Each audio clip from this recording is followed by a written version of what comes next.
28শে জুলাই সন্ধ্যে 6:30 থেকে শুরু হতে চলেছে আরও এক নতুন ধারাবাহিক। জলসার পর্দায় রানী ভবানীর পর আরও এক নতুন ধারাবাহিকের প্রোমো এবার সামনে এসেছে, যার নাম লক্ষ্মী ঝাঁপি, আর প্রোডাকশনের নাম হলো লং জার্নি প্রোডাকশন হাউস। আপনারা ইতিমধ্যেই দেখতে পেয়ে গেছেন রানী ভবানীর প্রথম পর্ব, এবং এই ধারাবাহিকটি সম্প্রচারিত হচ্ছে ঠিক রাত্রি 8:30টায়, এবং ওই স্লটে থাকা গৃহপ্রবেশ ধারাবাহিকটি আপনারা দেখতে পাবেন এবার থেকে ঠিক রাত্রি 10টা স্লটে।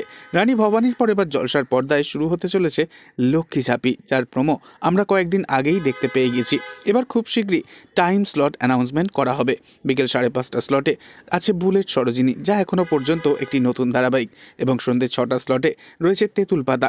তবে টিআরপির তালিকায় এই ধারাবাহিকটা কিছুটা পিছিয়ে থাকলেও এই টাইম স্লটে কোনো মতেই আনা হবে না লক্ষ্মী ঝাঁপিকে, কারণ তেঁতুল পাতা এবং তুই আমার হিরো দুটি ধারাবাহিকই একই প্রোডাকশন হাউসের আন্ডারে। অন্যদিকে রয়েছে রাত্রি 6:30 স্লটে ধারাবাহিক গীতা এলএলবি। বেশ কয়েক মাস ধরে এই ধারাবাহিকটি অনেকটাই পিছিয়ে রয়েছে, তাদের টিআরপি রয়েছে একেবারে তলানিতে। সন্ধ্যে 6:30টায় যেহেতু একটা প্রাইম স্লট, তাই এবার গীতা এলএলবিকে সরিয়ে দিয়ে ওই স্লটেই আসতে চলেছে ধারাবাহিক লক্ষ্মী ঝাঁপি।